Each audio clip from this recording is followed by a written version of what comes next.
Halo teman-teman, selamat datang. Kami dari kelompok 3 yang terdiri dari Tasya, Navita, dan Angesti akan memaparkan hasil diskusi kami mengenai hubungan GNP dengan tingkat pengangguran serta relevansi hukum okun di Indonesia. Selamat menyaksikan. Latar belakang atau masalah yang diangkat. Masalah pengangguran merupakan masalah yang selalu menarik untuk dibahas. Pengangguran memiliki dampak yang buruk terhadap perekonomian dan masyarakat. Adanya pengangguran menimbulkan masalah seperti masalah kemiskinan, kejahatan, dan masalah sosial lainnya. Permasalahan pengangguran tersebut dibahas dalam hukum okun yang memuat hubungan antara pengangguran dengan pertumbuhan ekonomi. Namun beberapa negara memiliki kondisi yang tidak relevan dengan hukum tersebut. Penelitian terdahulu menunjukkan bahwa hukum okun sesuai dengan kondisi negara Filipina dan Vietnam, namun tidak sesuai dengan kondisi negara Indonesia. Tujuan kajian studi kasus. Tujuan dari kajian studi kasus ini ada dua. Yang pertama yaitu untuk mengetahui hubungan GNP dan tingkat pengangguran. Yang kedua yaitu untuk mengetahui apakah hukum okun relevan dengan kondisi Indonesia pada tahun 2000 hingga 2009.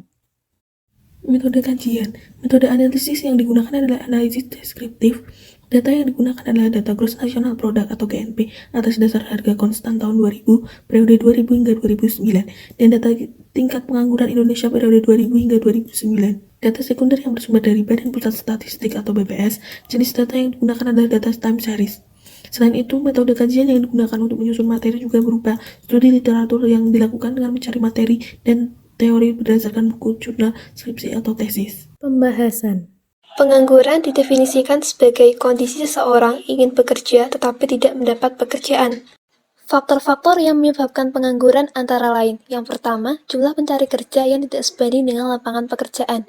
Yang kedua, kurangnya keahlian yang dimiliki oleh pencari kerja.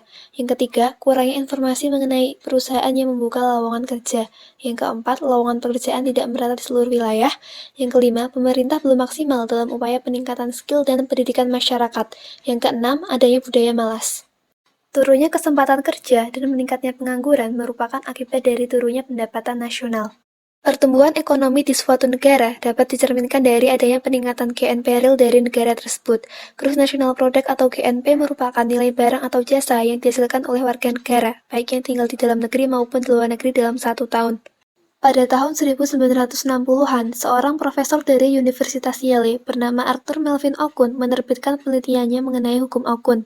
Hukum okun menggambarkan hubungan antara pertumbuhan ekonomi dan pengangguran, di mana semakin tinggi pertumbuhan ekonomi, maka tingkat pengangguran akan turun. Hukum okun mengemukakan bahwa apabila GNP meningkat sebesar 2,5% di atas trennya yang telah dicapai pada tahun tertentu, maka tingkat pengangguran akan menurun sebesar 1%. Grafik GNP harga konstan tahun 2000 menunjukkan pola GNP yang selalu meningkat setiap tahunnya. Penyebab GNP bisa naik karena perusahaan atau orang bekerja, sehingga barang yang diproduksi lebih banyak. Hal ini sebanding dengan permintaan yang naik, maka barang yang diproduksi akan lebih banyak. Sementara itu, tingkat pengangguran Indonesia tahun 2000 hingga 2009 menunjukkan pola tingkat pengangguran yang berfluktuasi tidak menentu setiap tahun.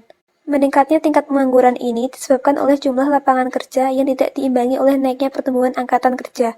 Akan tetapi, penurunan tingkat pengangguran yang terjadi pada tahun tersebut disebabkan oleh meningkatnya kesempatan lowongan kerja, sehingga tenaga kerja yang terserap lebih banyak.